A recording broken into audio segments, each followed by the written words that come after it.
nous avons vu dans le bloc 3 certaines propriétés en lien avec le mouvement en chute libre. On se rappelle qu'on analysait qu'en une seule dimension, soit en Y.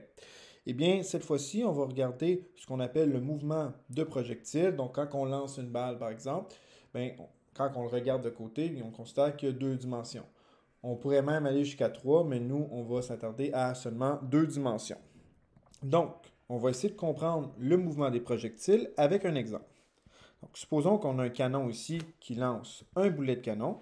Bien, si on le regarde de côté, à quoi ça devrait ressembler? Donc, voici un exemple. Donc là, on lance le canon et c'est ce qu'on observerait. Puis si on trace la trajectoire, bien, on aurait une forme parabolique comme ça. Si on lance un ballon de quelque sorte ou une roche, ça serait un peu le même principe.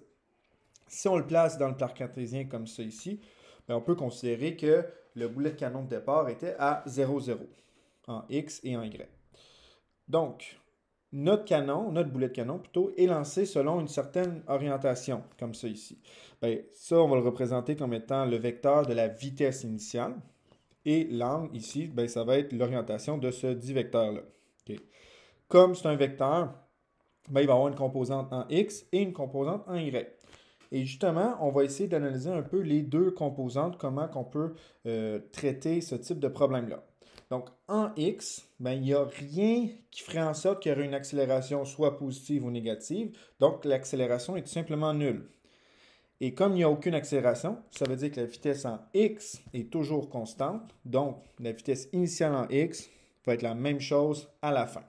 Donc, peu importe où que je suis, de gauche à droite, il va toujours à la même vitesse.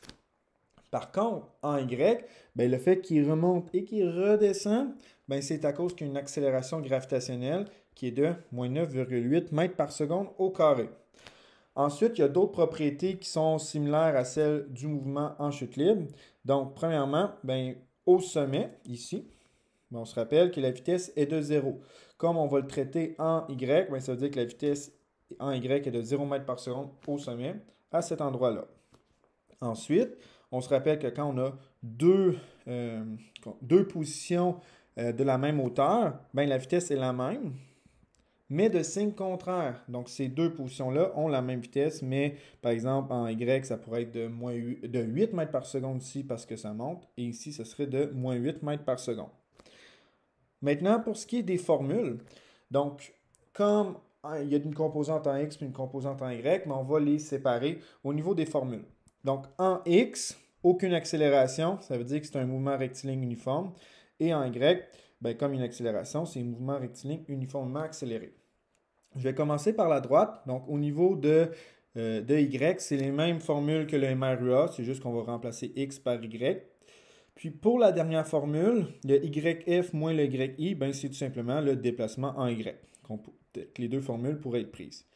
À gauche, c'est un peu l'équivalente en X, mais sans l'accélération, tout simplement. Okay? En réalité, les formules que vous allez utiliser, c'est ces deux-là ici, et la troisième. La quatrième est complètement inutile.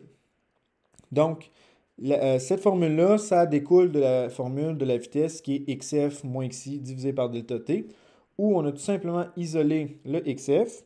Et pour avoir la deuxième formule ici, ben, j'ai juste fait moins XI. Donc, XF moins XI, ça me donne le delta X. Donc, les deux formules peuvent être utilisées. Et celle-là, ben, c'est tout simplement l'équivalence que la vitesse en X va toujours être la même dans un mouvement de projectile.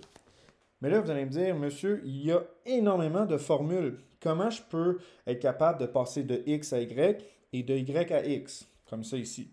Eh bien, ce qu'on va faire, c'est qu'il faut essayer de trouver la seule variable qui est commune aux deux, soit le temps. Donc, si on regarde à gauche, on a du temps. Et si on regarde à droite, il y a du temps. Donc, c'est important, quand on veut passer d'un à l'autre, d'essayer de chercher à trouver cette variable-là pour nous simplifier le travail.